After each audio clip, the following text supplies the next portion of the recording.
What's up, dude?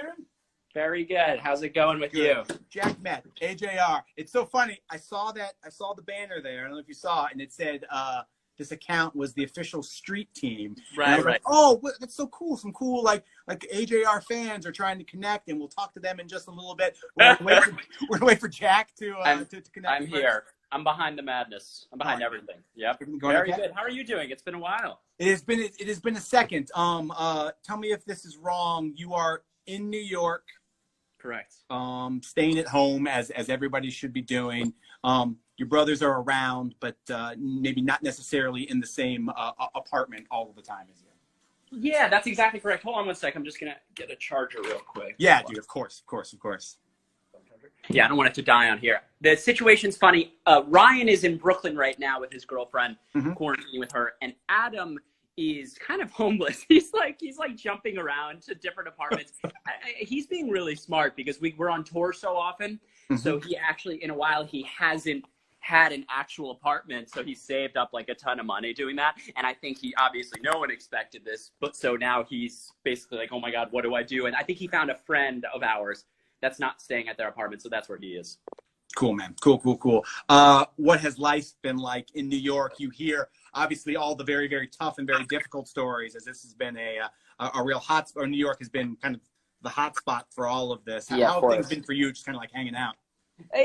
Honestly, it's really tough. I mean, life for us is when we're home off tour, it's kind of this, when we write everything, as I'm sure we mentioned to you, in our living room or in our apartment. It's just me and Ryan writing. And that's pretty much what we've been doing.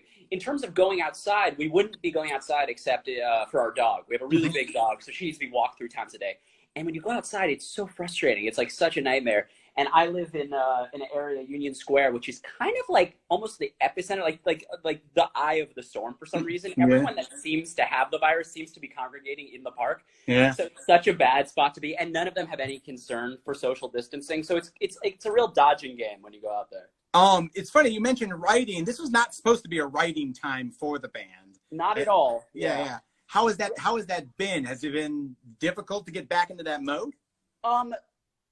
At first it was. I was saying before that we're definitely not a band that has ever sat down in a room and said, let's write a song today. Literally every song we've ever written has come from an idea popping into our head when we're walking down the street or listening to another song. And then I call Ryan and we say, let's get home really quick and write. This is a very different story. This is what pretty much every other artist does, which is, pay for studio time. I'm in here at 4 p.m. and we're going to write this many songs. It's more technical and planned. And we didn't think that it was going to work out. We thought we'd be very dry. But actually, we've been writing a lot of really cool songs that are hopefully going to come out at the end of this year, maybe next, who knows, But it's actually going really well. Good, man. I'm glad. It is forcing everyone. And we talked, Pete Wentz from Fall Out Boy was on a little bit earlier, and we talked about how this whole thing, it makes everybody, no matter who you are or what you do or how you live, it forces you to stretch different muscles. Right. Personally, professionally, creatively. I assume that's the same for you guys, and it's kind of what you just described, right? Right, absolutely. I think this time is really making people reflect on their lives in general, and just see what they're thankful for, and who will you be a different person afterwards. It's really interesting. What's been positive for you? What are the things that, as you're going through this obviously terrible thing outside in the world, you're just like, man, this is nice because of this? Is there a positive thing? Yeah, I mean, as a touring artist, your life is away from your family and your loved ones for about half the year, and it's really hard. It's something that's very unnatural. And now, I mean, we will actually want to be out more than anything right now. But there is an upside to spending. This is the most time I've been with my my girlfriend or my parents, being able to talk to them in a very long time, because we've been doing this for a long time. So it's a good feeling. Good, man. I'm glad you're enjoying the time. We have not spoken since Bang was released. The song that we've been playing now for, I guess, the last couple of months at this point. Can you tell us just a little bit about that song? Again, I'd love to get the story behind it, just because we have not talked about it. Sure, yeah. The very start of that song was probably 2 years ago, and we wrote it we made the beat for Neo Theater, our last album. And it didn't really sound like how it does now. It was a lot slower. It was less, it was a lot more theatrical and a little more evil. So every adjective I'm giving makes it sound so much worse, which is why we didn't include it on the album. I can't imagine anything evil coming from you guys, but yeah. I know, right? Yeah. So the idea behind it was like the Disney movie villain kind of walks in, but let's try to make it cool. And we couldn't really achieve the coolness back then. Then we were on tour. We wanted to write, and it came up again. We're like, this is a cool beat. Mm-hmm. We said, let's take what we have, but let's try to combine it with a little bit more mainstream feel. Let's add sort of a trap snare and a little bit kind of rockier drums. And we created this like thing that you kind of started bobbing your head to that was a little darker sounding. And then we just started coming up with concepts. We loved the idea of Let's Go Out with a Bang. And then we started writing, basically the concept around that was this interesting time where you can't quite stay a kid and you're on the sort of the precipice of becoming an adult. And that sort of weird line straddling, and you're basically saying, you know, if it's gonna happen, let's go out with a bang. Let's do it well. Yeah, absolutely. It's a great song. It has sounded awesome on the radio station. We look forward to hearing it live. Yeah. Oh, we haven't played it. At some point. We haven't played it yet. Yeah. What have you been doing, kind of like non-music stuff? Is there a way that you've been spending your time? Any books, anything like that? No books, and I'm not a big reader. I should be. You know, I feel like this is the time to better yourself. I tried to set you up there with the sound like the book guy. Yeah, I know, right? Yeah, but no, I've been doing a lot of cooking, like learning a lot of recipes, doing a lot of writing.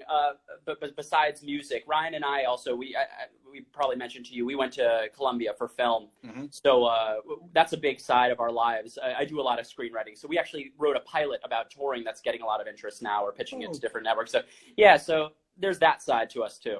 Cool, man. It's definitely a trademark of AJR to take something that is normal and stretch it and bend it in different ways that is very creative. And it doesn't surprise me that you're doing the same kind of with this time right now. The hand washing video it seems like it came out 4 years ago. It was actually 4 weeks ago. I want to encourage people. I'm glad I had a chance to talk to you because I wanted to encourage people when they watch that video. It looks like it's all done in one take. Is that true? It is. Yeah, that is one take. And there's a moment in that where you're rolling some paper towels and you have to rip them all perfectly. And that's me watching that in one take. That was crunch time. That's a tough one to pull off.